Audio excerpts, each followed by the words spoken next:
In this video, I'm going to show you how to mute someone on Instagram.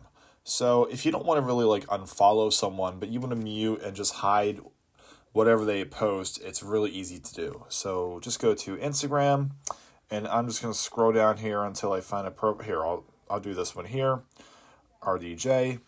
So what you want to do, once you're on the person's profile that you want to kind of mute, you just want to go ahead and tap on the following, and you're going to have a drop-down menu of some options here, and just go to mute. So from this point, you can just choose to mute their posts, stories, their notes on your reels and stuff. And it's important to know that Instagram won't let them know that you muted them. So they will never know if you muted them, where they can't notice that you don't see their posts, you don't see their stories or anything like that. So it's a really good way to basically unfollow someone without unfollowing them.